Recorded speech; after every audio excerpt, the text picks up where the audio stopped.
નમસ્કાર. આજથી એટલે કે તારીખ 26 ઓગસ્ટથી આવનાર નમસ્કાર દર્શક મિત્રો, સ્વાગત છે આપણે આ યુટ્યુબ ચેનલ એટલે કે MB ન્યૂઝ ગુજરાતમાં. નમસ્તે, ગીતાબા જાડેજા, તોતેર વિધાનસભા ગોંડલ. આજરોજ વરસાદની સ્થિતિમાં ગોંડલ શહેર અને ગોંડલ તાલુકામાં નીચાણમાં વસતા લોકોને મારી ખાસ નમ્ર વિનંતી છે કે આપ સૌએ આ સ્થિતિમાં ઘરની બહાર ન નીકળવું અને પરિવાર સાથે સાવચેતીના ભાગરૂપે ઘરમાં જ રહી અને સલામતી રહ્યો એવી મારી આપ સૌને નમ્ર વિનંતી છે. અને અમે લોકો ગોંડલ શહેર અને ગોંડલ તાલુકાના વિસ્તારમાં, નીચાણવાળા વિસ્તારમાં અમે લોકો અમારું તંત્ર, અમારા કાર્યકર્તાઓ, ટીમ ગણેશના સહયોગીઓ, અમે સૌ 3 દિવસથી આ તંત્ર સાથે કાર્યરત છીએ. અને કોઈ પણને કંઈ પણ મુશ્કેલી પડે તો ગઈકાલે અમે જે નંબર જાહેર કરેલા છે તે નંબર ઉપર અમારો સંપર્ક કરવો આપ સૌએ.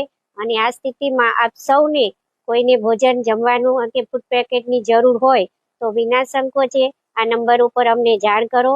અમારી ટીમ, અમારી ભારતીય જનતા પાર્ટીના યુવાન મોરચાઓ અને કાર્યકર્તાઓ, નગરપાલિકાની ટીમ, વહીવટતંત્ર, સરકારી તંત્ર, અમે સૌ તત્પર છીએ અને આપ સૌને સહયોગ માટે અમે હર હંમેશા તત્પર છીએ અને રહેશું એવી હું આપ સૌને ખાતરી આપું છું. નમસ્કાર.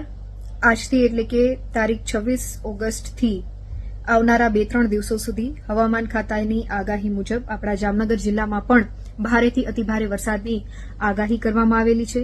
આ આગાહીના પગલે મારા 78 ઉત્તર વિધાનસભાના વિસ્તારો કે જે વોર્ડ નંબર 2, 3, 4, 10, 11, 12 અને 16માં જે લોકો નીચાણવાળા વિસ્તારોમાં રહે છે એમને જરૂરી સાધન સામગ્રી સાથે સલામત સ્થળે ખસી જવા હું હૃદયપૂર્વકની વિનંતી કરું છું. અને નદી કાંઠાના વિસ્તારોમાં પણ બિનજરૂરી આપણે અવરજવર ટાળીએ અને થોડી સાવચેતી રાખીએ.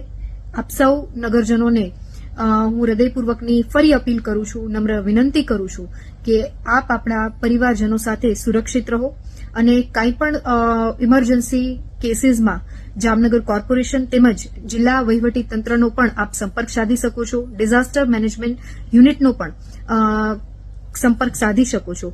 આપ સૌ સલામત રહો, સુરક્ષિત રહો તેવી હૃદયપૂર્વકની આપ સૌને નમ્ર વિનંતી કરું છું. ફરી એક વખત આ ભારે વરસાદની આગાહીમાં આપણે આપણા પરિવારજનોનું સંપૂર્ણ રીતે ધ્યાન રાખીએ અને સલામત સ્થળે ખસી જઈ અને આપણા જાનમાલને થતી હાનિને, નુકસાનને બચાવીએ. નમસ્કાર.